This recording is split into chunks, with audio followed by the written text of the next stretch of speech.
dirahmati Allah Subhanahu wa taala. Gimana saudara? Lanjut. Siap. Jadi anak mengikuti ya bisa amanah juga. Satu siapa lagi? Yes. Kita nggak mau waktu. 80 tahun juga ya. 80 tahun pun sudah kering. Iya, cuma anak cuma ingin ngasih gambaran daripada kisah Nabi Musa ini. Fantolako kemudian mereka berjalan. Ambil falamma balagha majma'a bainahuma nasiya hutahuma. Nabi Musa dan Yusuf bin Nun itu istirahat. Lalu ketika mereka istirahat, ikannya itu keluar. Padahal ikan itu ikan kering sebenarnya. Tapi tiba-tiba hidup lagi keluar dari keranjang, jalan masuk laut dengan cara yang aneh. Fattakhadha sabilahu fil bahri ajaba. Gambarannya kayak apa Ustaz? Aku pernah nonton film SpongeBob. Ayat itu kurang lebih gambarannya ikan jalan dengan cara yang aneh. Terus kemudian disitulah Nabi Musa dan Nabi Khidir tuh kita berarti kelewat. Kita akan bertemu hamba tadi di tempat di mana ikan itu hilang. Ayo kita balik.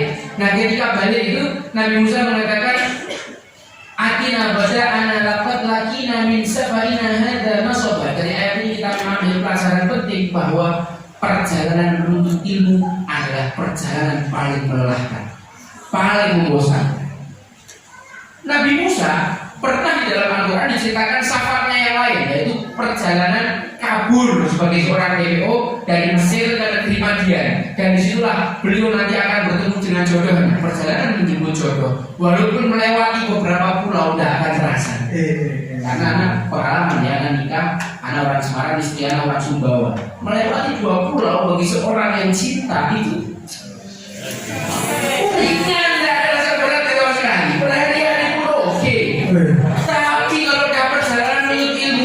Orang duduk bentar udah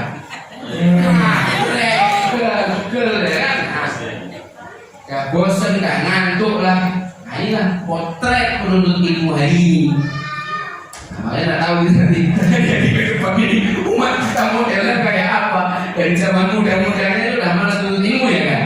Nah kecuali yang di sini, soalnya di sini semuanya masuk untuk semua masya Allah. Insya Allah istiqomah.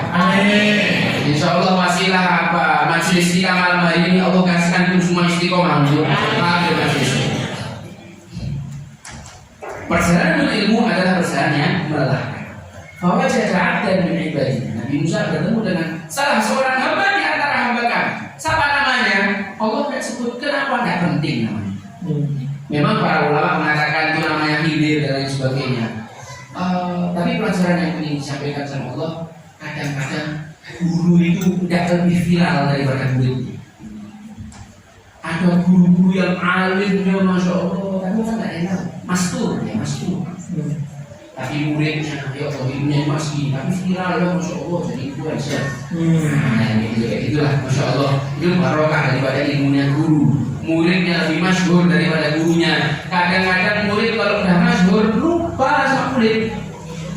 Kacang lupa murid, padahal adab dan akhlaknya santri tidak pernah lupa sama gurunya. Saya diajari sama abah saya, walaupun saya misalkan sudah di posisi seperti apapun, saya tetap diajak silaturahmi ke guru-guru saya TK dulu, guru-guru saya SD dulu, yang ngajari saya abah kata. Karena mereka tetap guru kita. Kita di titik ini karena mereka lah yang mengajarkan fondasinya. Sahih. Bertemu dengan hamba Allah yang disifati dengan apa? Abdan min ibadina atainahu rahmatan min indina wa 'allamnahu min ladunna ilma. Sifatnya 2. Allah kasih dia rahmat dari sisi Allah dan diberi ilmu laduni. Ilmu ada 2. Ilmu makasih yang harus dikejar dan dipelajari, ada ilmu mawahib, gift. Bakat. Orang yang buta, tapi dia bisa belajar dari mana? Belajar belajarnya Allah yang ngajari dia, Allah yang ngasih kemampuan, betul. Nah, kenapa di ayat ini Allah mendahulukan kasih sayangnya ketimbang ilmunya? Pesannya adalah guru yang baik adalah yang dominan kasih sayangnya ketimbang ilmunya. Walaupun bukan berarti guru yang kasih sayang itu yang tidak menghukum sama sekali. Buktinya nanti ada kesepakatan antara Nabi Musa dan Khidir. Kalau itu saya tidak nanya. Dan 3 kali nanya Nabi Musa di drop out. Hukumannya keras, bukan cuma hukum yang gampang diterima, tapi langsung mulai hari ini, mulai detik ini kau tidak jadi murid lagi. Jadi guru yang kasih sayang bukan berarti yang tidak menghukum santrinya. Kadang-kadang dia menghukum santrinya sebagai bentuk sayang, karena dia ingin mentarbiyah muridnya, dia ingin menjaga hati muridnya supaya muridnya tidak sombong, supaya muridnya tidak hasad, supaya muridnya tidak benci, supaya muridnya tidak dendam, supaya muridnya tidak maksiat, supaya muridnya tidak kena penyakit-penyakit. Mafhum? Aina Ramadan ini awalan alhamdulillah ilmu.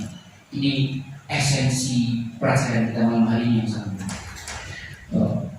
Nabi Musa berkata kepada Nabi Khidir, hal attabi'uka ala an tu'allimani mimma 'ullimta rusyda.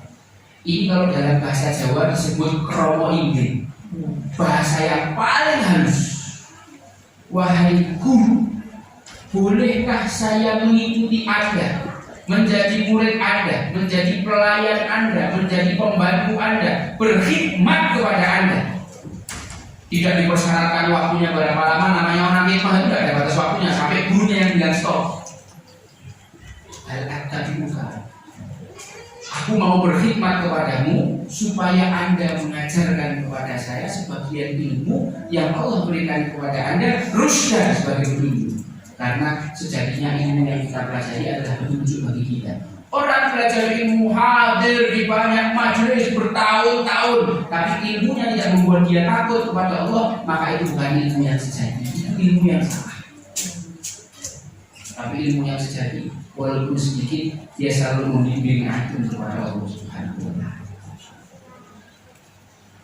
Innaka lan tastati'a ma'iya sabra, kau tak bisa sabar bukan. Apa pelajarannya di sini? Seorang murid harus tawadhu sama gurunya, harus hormat sama gurunya, harus rendah hati sama gurunya. Karena Nabi Khidir ini usianya jauh lebih muda dari Nabi Musa, ilmunya tidak lebih banyak dari Nabi Musa. Satu-satunya hal yang menyebabkan beliau mau belajar, beliau punya ilmu yang Nabi Musa tidak punya. Satu-satunya alasan Nabi Musa belajar adalah beliau punya ilmu yang beliau tidak punya. Lalu beliau merendahkan hatinya. Sayyidina Ali bin Abi Thalib mengatakan, aku adalah budaknya orang yang mengajari aku, walaupun satu huruf kadang-kadang kita kurang ajar sama guru kita. Penutup kisah Nabi Musa.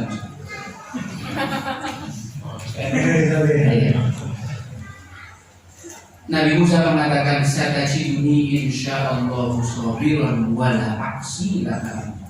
Wahai guru, insyaallah kau akan dapatiku sebagai orang yang sabar dan aku tidak akan bermaksiat terhadap perintahmu.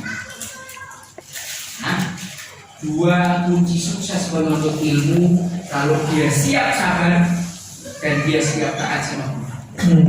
Kenyataannya Nabi Musa sabar tidak? Tidak sabar. Kata Nabi Musa, kata Rasulullah, seandainya Nabi Musa sabar, mungkin Al-Kahfi akan.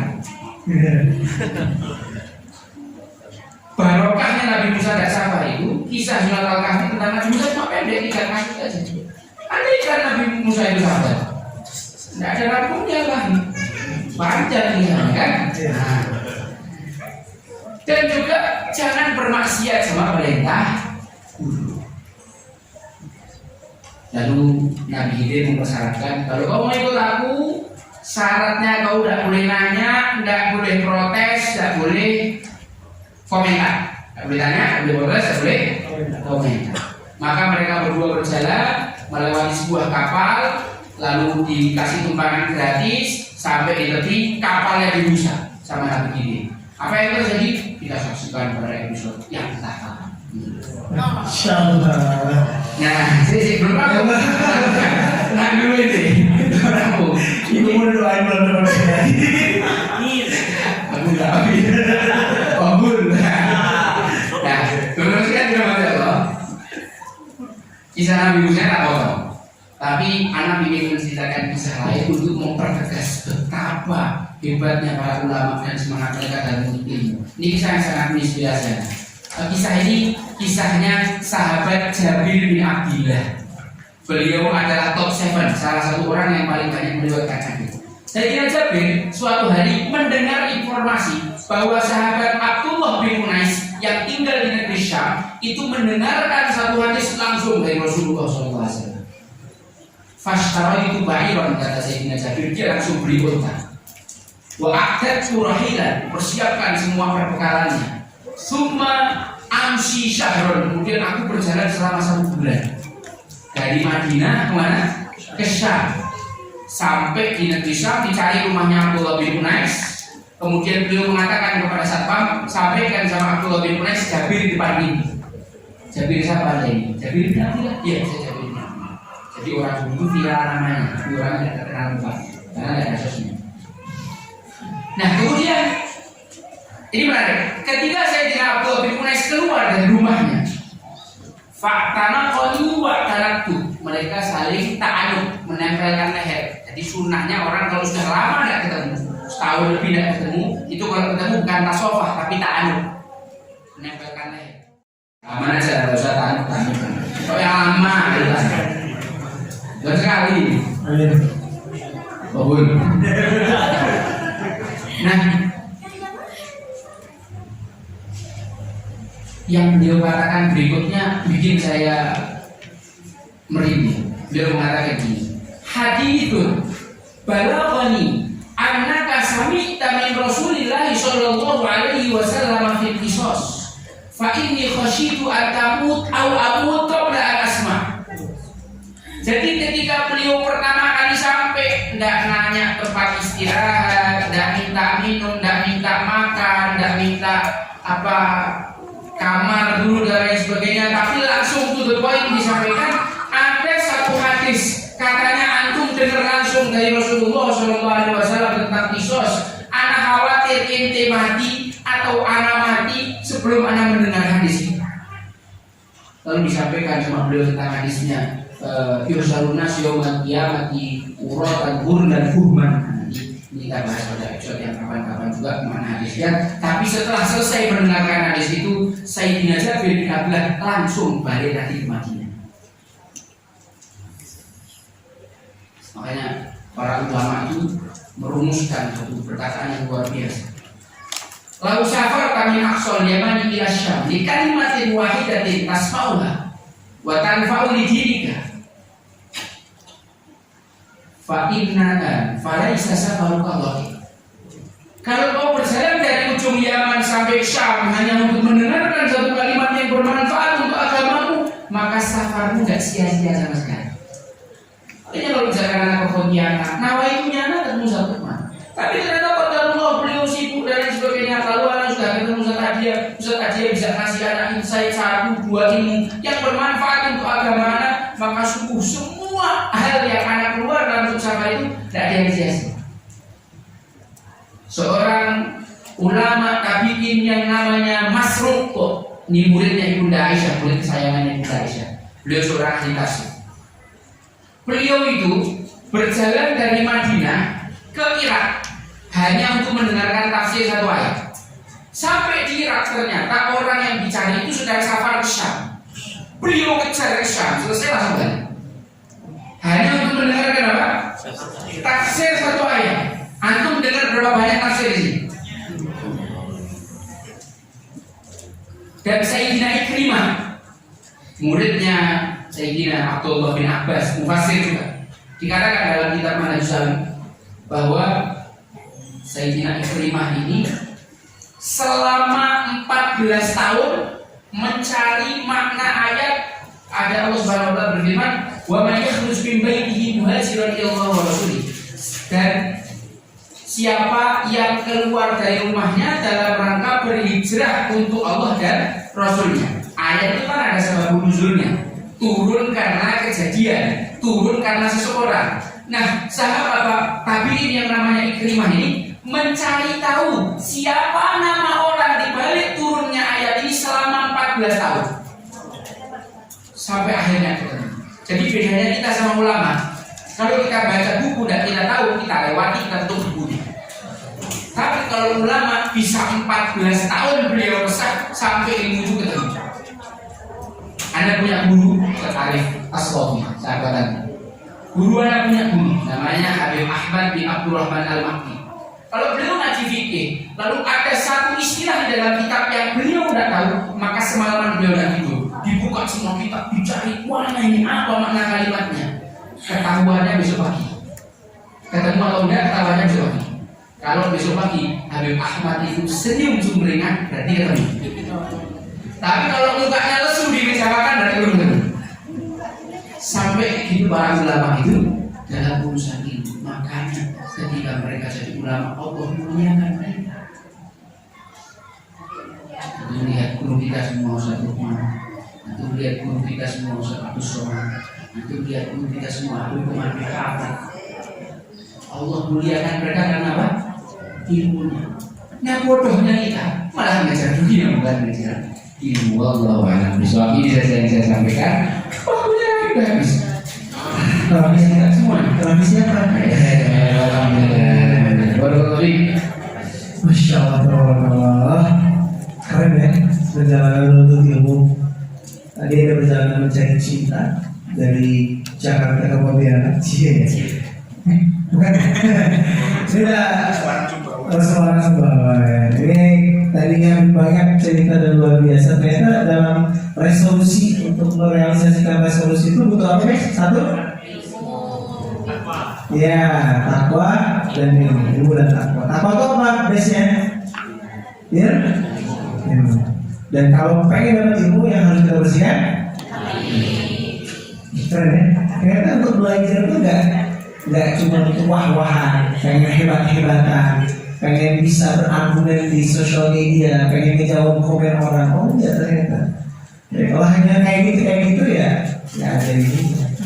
Nah, karena Ustadz yang ini Syekh Kabir sudah hadir, kita satu-satu dulu. Tanya kepada Bang Raffi, tadi katanya kalau misalnya kita mau meraih mimpi kita itu, kita tidak boleh menyalahkan orang lain.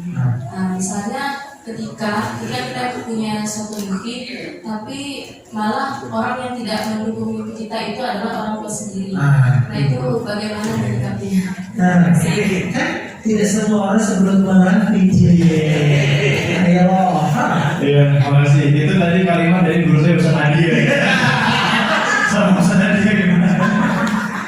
Kalau tadi kita minta apa yang bisa tadi sama Habib Syarif. Tapi kalau saya itu pernah jadi sama saya. Dulu tuh gini guys, ceritanya guys. Mama tuh pengen banget anak sarjana. Mama saya kan anak sarjana gitu. Terus kan saya SMA-nya 4 tahun kan. Saya SMA-nya 4 tahun. Tanya namanya Ustaz yang cewek nanya. Tanya namanya Ustaz. Oh iya. Kakak yang perempuan dan namanya apa? Diana. Diana. Oke. Ada tulisannya nggak soalnya?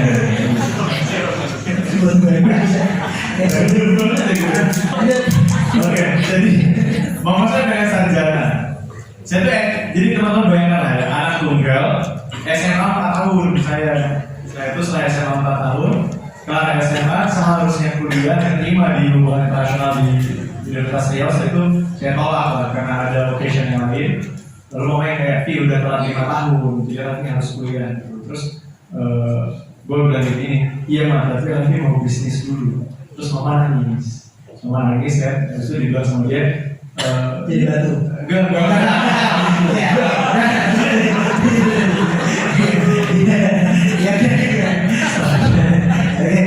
Oke, jadi nangis lah mama kan, terus harus tetap kuliah juga gitu, masa lagi sarjana gitu. Nah ya udah oke, kita boleh bilang ya udah nggak apa-apa, tapi kuliah, tapi jangan larang untuk ini ya, jangan larang untuk bisnis. Ya udah, tapi tanggung jawab ya, iya, akhirnya tanggung jawab. Terus sampai pada akhirnya kuliah saya itu semester 1 lulus, semester 2 nilai IP itu 0,5. 0,5 ya. Keren banget ya.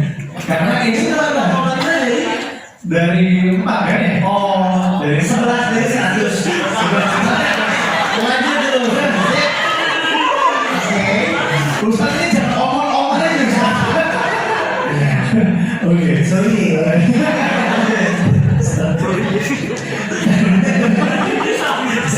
kayak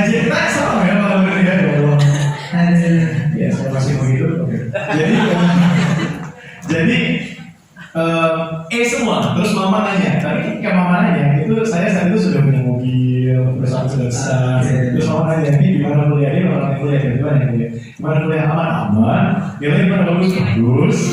Ada yang ada berapa semua gitu. Maksudnya yang awalnya nangis tiba-tiba jadi tawa. Kenapa? Karena gagal memang kuliahnya, tapi anaknya responsibel terhadap apa yang dia. Jadi biasanya kenapa gini? Semua orang tua dan saya di ibu dan bapak di sini punya anak pasti pengen mau yang terbaik untuk anak itu pasti. Cuma kadang-kadang persepsi terbaik orang tua untuk anaknya terhadap persepsi anak terbaik anak untuk dirinya itu berbeda. Anak ngerasa gue tuh terbaik seperti ini, orang tua ngerasa anak gue baik kalau seperti ini. Nah ini yang dipertemukan. Caranya gimana? Dikomunikasikan. Dan tau gak kenapa kadang-kadang orang tua itu saklek banget? Karena mungkin dia nggak percaya sama anaknya. Kenapa dia nggak percaya sama anaknya? Karena mungkin anaknya dulu pernah dia kepercayaan enggak. Jadi salah siapa? Salah kita juga.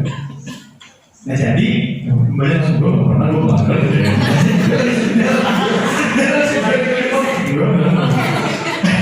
Santai gue ya. Nggak artinya kalau mungkin mbak ngerasa enggak gue nggak pernah ngerasa kan gitu. Berarti bukan itu risknya. Berarti emang masalah persepsi aja. Orang tua ngerasa mbak baik seperti ini, mbak ngerasa baik seperti ini. Caranya dikomunikasi, disampaikan. Dan kalau memang susah coba libatkan orang ketiga. Cari yang namanya Ustaz Hadi itu kan betul. Benar. Iya. Tadi gimana? Kalau Ustaz gimana? Oke, jadi gimana? Iya, sama. Jadi nanti anak masih menurut Nabi tadi kalau misalkan keinginan kita baik menurut kita, keinginan orang tua juga baik, tapi kalau yang baik kita pengen baik kayak gini. Menurut Nabi kayak gimana ya? Kan kalau misalkan orang tua pengennya kasihan misalkan, kita pengennya kuliah, orang tua pengennya kita babi ngepet kan jelas ya. Ya kan? Tapi orang tua kan baik juga gitu.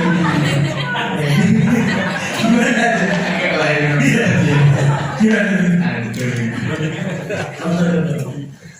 Ya, semua orang pasti mengalami itu. Orang yang dewasa adalah dia berusaha mengkomunikasikannya dengan sebaik mungkin. Dan fokusnya dia pada usaha, bukan hasilnya.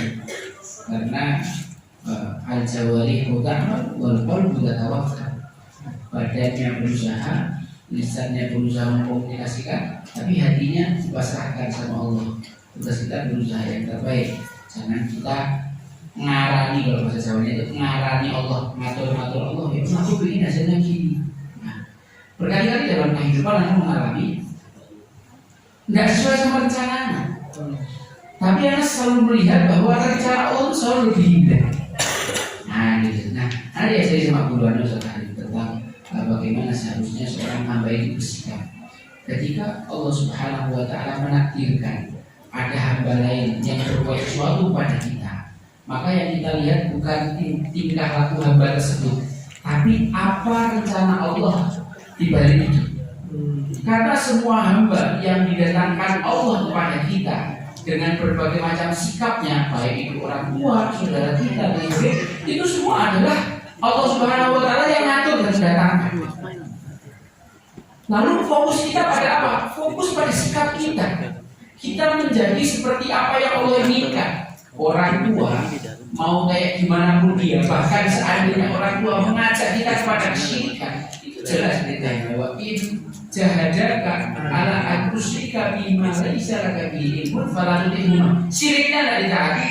Wa sahibuhuma fid dunya ma'rufa. Kau berbuat baik kepada orang tua dalam urusan dunia. Kadang-kadang kita kalau tidak sesuai sama orang tua, ngambek, ngomong, kemudian senang, lirik, emosi, ya kan, ngamuk hati pintu, teriak-teriak, ngambek mau bunuh diri macam. Nah, ini kan kesalahan kita, gitu.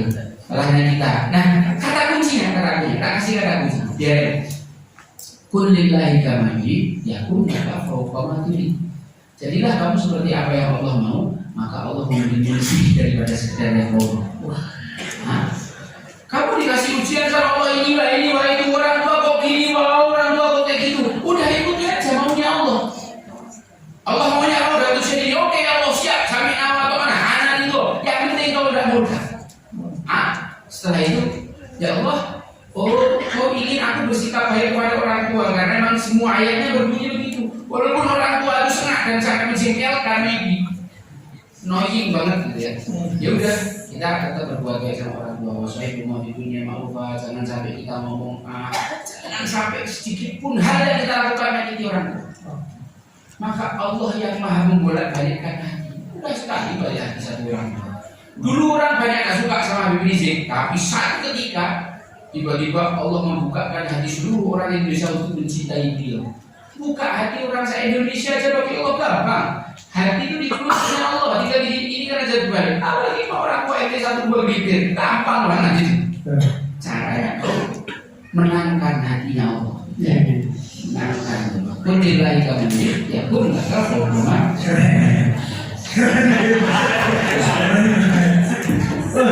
Jadi ya menangkan yang punya hatinya ya. Dahsyat banget berbeda. Jadi ceritanya yang kalau misalkan orang tua nyuruhnya syirik aja, nyuruh kita untuk mengingkari atau menyebutkan Allah, kita nggak boleh musuhin.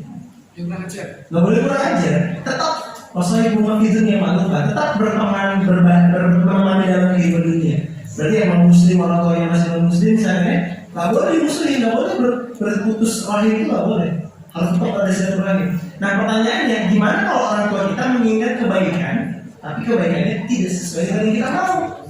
Karena saat sesuatu ya enggak, ya kenapa kita nggak kalah dulu gitu?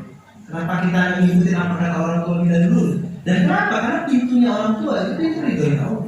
Jadi kalau kita ikut orang tua dengan niatan Allah ridhoin apa yang diminta sama orang tua, insya Allah dan kita akan baik. Jadi kita keren banget ya,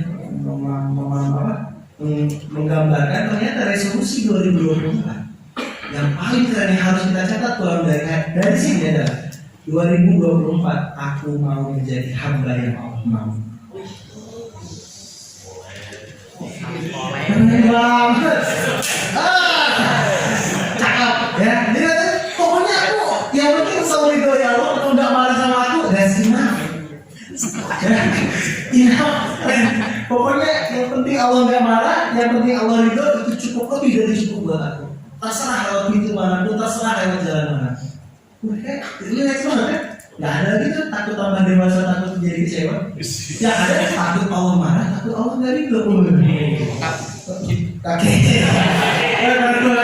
Alhamdulillah malam hari ternyata dapat sesuatu. Jadi resolusi 2024 adalah menjadi hamba yang Allah mau. Sip? Alhamdulillah. Jadi apapun pintunya, dimanapun jalannya, asalkan dapat ridhonya Allah, dapat yang dimau sama Allah, insya Allah kita menerima semua. Sip? Alhamdulillah. Baiklah, oleh karena itu sudah jam segini kita teman-teman pulang ke malaman, jadi kita mungkin ya masuk closing statement ya. Nah, tadi sudah di pertanyaannya sudah dijawab, mungkin ada nasihat closing sebelum beliau nanti pulang ke daerahnya masing-masing. Damai dari Abang dan Rafi Al-Fawzi. Silakan Bang. Closing statement kali ini adalah dua pesan yang dibisikkan ke telinga saya ketika usia saya saat itu 8 tahun. Ya, yang membisikkan ini adalah mama sama papa saya. Pesannya adalah pertama, Fit, terserah mau punya mimpi setinggi apa, karena kita punya Allah Ta'ala yang lebih tinggi daripada mimpi. Yang kedua, kata mama dan papa saya, Fit, kami nggak bisa ninggalin harta untuk Rafi, tapi kami hanya bisa ninggalin ilmu yang bisa untuk jadi orang besar. Jadi untuk teman-teman semua hari ini, Masya Allah, terserah kamu punya mimpi setinggi pun, Allah Ta'ala lebih tinggi daripada kita. Dan terserah kamu punya harta atau enggak, ketika teman-teman punya ilmu, maka akan jadi orang besar. Barakallahu fiikum. The best quote of the day. Oke. Silakan. Ibunya Nabi Musa ingin anaknya selamat, tapi Allah perintahkan untuk hanyutkan di sungai. Tapi rupanya bayi itu masuk ke pemandian istri Fir'aun lalu diangkat jadi anak. Satu-satunya mak di dunia yang ketika nyusui anaknya digaji sama negara cuma ibunya Nabi Musa. Dan satu-satunya tempat paling aman dari semua tentara Fir'aun adalah dalam istana itu sendiri. Ibunya Nabi Musa ingin Nabi Musa selamat dengan caranya, tapi Allah selalu punya cara lain. Yakinlah bahwa sebenarnya Allah selalu pindah. Anak kalau dapat masalah dari SMP yang diajarin sama abah anak, nah gitu tadi. Selalu katakan ini yang terbaik bagiku menurut Allah saat ini. Nah gitu. Ini yang terbaik bagiku menurut Allah saat ini. Bisa jadi antum bersabar menghadapi orang tua yang demikian, Allah jadikan antum kekasihnya lewat pasien.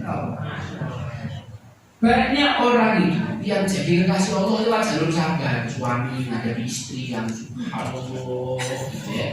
Ada ulama istrinya masya Allah tapi nggak dicerai-cerai. Ini istri yang makhluknya sudah jelek ini kok nggak dicerai kenapa? Ya nanti kalau nggak cerai ya lebih orang lain orang itu bisa stres kayak anak dia biar dia jadi wali karena ini mas. Bandingkan hal yang membuat kita susah dan resah dalam menjalani kehidupan itu karena kita terlalu banyak membandingkan diri ke semua orang lain. Jadi best version of yourself. Sampai bilang, ya intinya kau jadi versi terbaik bagi dirimu sendiri. Yang penting kau lebih baik dari harimu yang kemarin. Insya Allah nikmat. Kita jadi banyak legakan di dalam hati karena kita terus sibuk membandingkan di sama orang lain. Itu tetangga gini, itu teman saya gini, itu artis Instagram itu kuliah di situ, ini kuliah di situ. Ini anaknya orang kaya gini, ini bisnisnya kayak gitu. Wa inna kulla syai'in khalaqnahu biqadar. Segala sesuatu sudah diatur, ada porsinya menurut Allah. Jadi yang sekarang kita dapatkan itu yang paling pas. Nah, wallahu a'lam bishawab.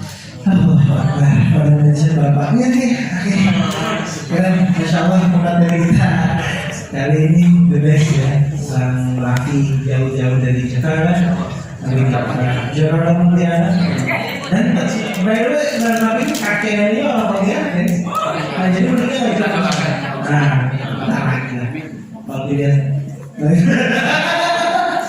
anginnya di situ ya. Nah, jadi insya Allah kita doakan ya semoga Bapak segera menemukan jodohnya. Yang apa cantik yang penting soleha. Apa kaya cantik soleha. Yang penting orang Pontianak. Ya kita doakan juga ucapan semoga menjaga selalu sehat, selalu berkahi perjalanannya, dapat segera memberikan keturunan soleh. Pertama laki-laki namanya Abudi, kalau perempuan namanya Maryam. Harus jaga keluarga besar, sehat selalu Allah jaga. Kita doakan semua yang di sini yang buta Allah lunaskan. Yang lagi nunggu jodoh Allah temukan jodoh terbaik. Punya masalah keluarga Allah selesaikan. Yang lagi sakit Allah sembuhkan. Yang lagi punya masalah yang tidak tahu jalan keluarnya semoga Allah berikan jalan keluarnya. Al-Fatihah.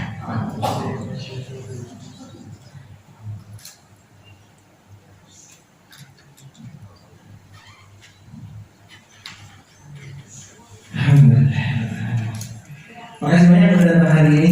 Dapat sesuatu malam ini? Jangan lupa kalau dapat sesuatu bikin status ya. Tulis quote dari Bang Nabi nanti. Saya cuma fotonya tok. Oh, ada kasih quote tuh. Tag Bang Nabi. Ya, soalnya nanti yang di post sama Bang Nabi nambah follower. Ya.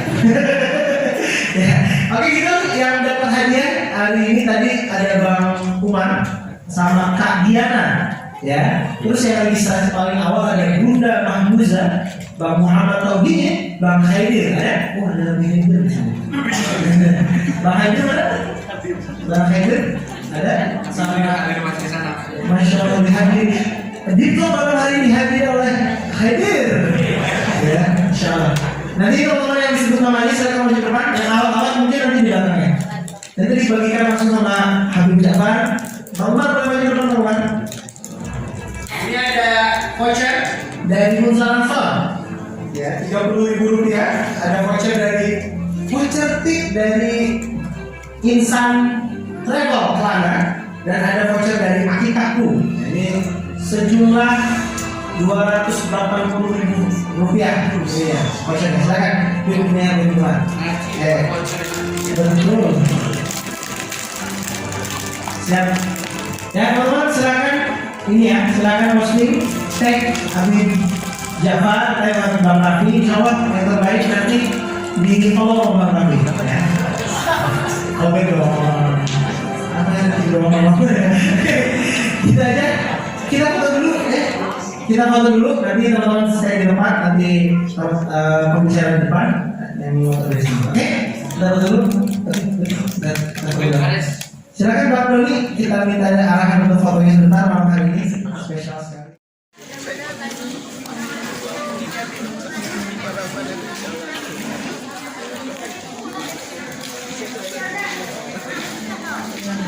Sejelas.